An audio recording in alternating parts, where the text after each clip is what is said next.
አንድ ሰው 18 ሰዓታትን ነው መጾም ያለበት። ጾም የሚታወጀው እንደሱ ነው። ጠቅላላ 18 ሰዓት መሙላት አለበት ጾም። ለምሳሌ በማንኛውም አጽዋማት በአብዛኞቹ አጽዋማት ከምሽቱ 3 ሰዓት ጀምሮ እስከ ቀኑ 9 ሰዓት ድረስ መጾም አለበት። በመሰረቱ ክርስቲያን ጾም ሆነም አልሆነም ከ3 ሰዓት በኋላ ከምሽቱ 3 ሰዓት በኋላ ራት መብላት የለበትም። ይሄ የክርስቲያን ሕግ ነው። የአንድ ክርስትና ሕግ ነው። በቃ ከምሽቱ 3 ሰዓት በኋላ ምንም ነገር መብላት የለበትም። ከሌሊቱ 9 ሰዓት ይወሰዳል፣ ከቀኑ 9 ሰዓት ይመጣል።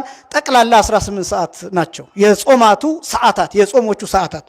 እነዚህ 18 ሰዓታት በምን ምክንያት የተመረጡ ናቸው ቢባል ክርስቶስ መከራ የተቀበለባቸው ሰዓታት 18 ሰዓታት ናቸው። ያ ማለት ክርስቶስ የተያዘው ሐሙስ ማታ ከምሽቱ 3 ሰዓት ነው። ራት ከበሉ በኋላ በጋ ፋሲካውን ከበሉ በኋላ ከዛ ደግሞ ይሄ ስጋዬ ነው ብሎ ዳቦውን ለውጦ ስጋ አድርጎ ከሰጣቸው በኋላ ወይኑን ደሜ ነው ብሎ ለውጦ ደም አድርጎ ከሰጣቸው በኋላ ከምሽቱ 3 ሰዓት ነው ክርስቶስ በደብረ ዘይት የተያዘው። ከዛ ሌሊቱን ሙሉ ሲመላለስ አድሯል፣ ሲሰቃይ አድሯል። ከዛ በኋላ ደግሞ የቀኑ 9 ሰዓት ደግሞ አንድ ጊዜ ወደ ጲላጦስ ሌላ ጊዜ ወደ ቀያፋ እንዲህ እየተመላለሰ የቆየባቸው ሰዓታት ነው። ከዛ መስቀል ላይ ጠቅላላ ከቀኑ 9 ሰዓት ነፍሱ ከስጋው ወጣለች። በስልጣኑ ነፍሱን ከስጋው ለይቷል። ስለዚህ ያ 9 ሰዓት የቀኑ ከዛ ሌሊቱ የ9 ሰዓት እነዚህ ድምር 18 ሰዓታት የጾም ጊዜያት 18 የሚሆኑበት ምክንያት ይሄ ነው። ይሄ ብቻ ሳይሆን አንድ ሰው ለመቁረብም የሚያስፈልገው ጾም ልክ ስጋውንና ደሙን እስከሚቀበልበት ሰዓት ድረስ ያለው የሰዓታት ርዝማኔ 18 መሆን አለበት። ይሄ ብዙ ጊዜ የምንናገረው ነው። ጾም እሱ ነው። ስለዚህ ማንኛውም ክርስቲያን ከምሽቱ 3 ሰዓት በኋላ መብላት የለበትም። ይሄ ጾምን የሚመለከትና የከሰዓት ቅዳሴን የሚመለከት ነው። የጠዋት ቅዳሴ ከሆነ ደግሞ ማንኛውም የሚቆርብ ሰው ከቀኑ 9 ሰዓት በኋላ መብላት የለበትም። ምክንያቱም ሰዓቱ 18 ሰዓት መሙላት አለበት። ያ ማለትን ማለት ነው። ለምሳሌ ቅዳሴ ከጠዋቱ 2 ሰዓት ነው የሚወጣ ወይ ደግሞ የሚቆረበው ከጠዋቱ 2 ሰዓት ነው ተብሎ ቢታሰብ የሌሊቱ 12 ሰዓት አለ። ከዚያ ያንን የቀኑን 2 ሰዓት ታመጣላችሁ 14 ሰዓት ይሆናል።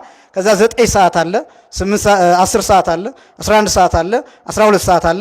ከዚህኛው ቀን 4 ሰዓት ትወስዳላችሁ። 4 ሲደመር 14 18 ሰዓታት ይሆናል።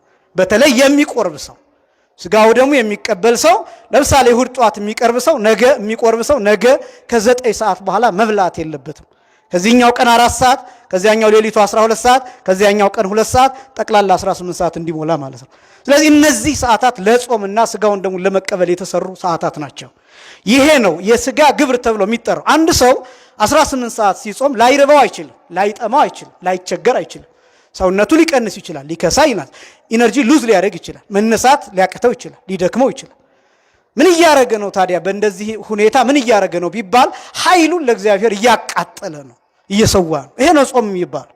ይህንን ራሱ ጌታችን ሲናገር በማቴዎስ ወንጌል ምዕራፍ 22 ቁጥር 38 ጀምሮ አንድ ቃል አለ ሁልጊዜ የሚነገር። አንድ ሰው መጥቶ ስለ ዘላለም ሕይወት ይጠይቀዋል እና 2 ነገሮችን አድርግ ይለዋል። አንደኛ ባልንጀራህን እንደራስህ አድርግ። አንደኛ እግዚአብሔርን በፍጹም ኃይል በፍጹም ልብ ውደድ፣ ሁለተኛ ባልንጀራህን እንደራስህ አድርገህ ውደድ የሚል እነዚህን 2 ትእዛዛት ይነግረዋል።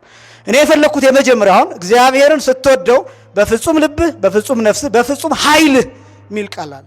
አያችሁ፣ ጾም ማለት እግዚአብሔርን በፍጹም ኃይል መውደድ ማለት ከኃይል መሰዋት ነው፣ ከኃይል ማቃጠል ነው። ምክንያቱም ምግብ ስንበላው ኃይል ነው የሚሆነው፣ ጉልበት ነው የሚሆነው።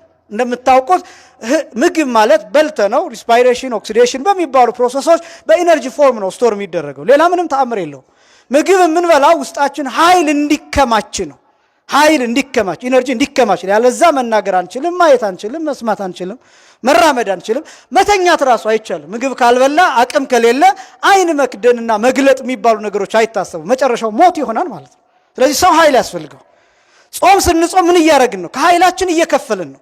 በጣም ብዙ ምግብ በልተን ብዙ ካሎሪ ሰውነታችን ውስጥ የሚቀመጠውን ኃይል እሱን ቀንሰን ለእግዚአብሔር እናቃጥለዋለን። እሱ ነው ጸባሒተ ሥጋ ተብሎ የሚጠራው፣ የሥጋ ግብር የሚባለው እሱ።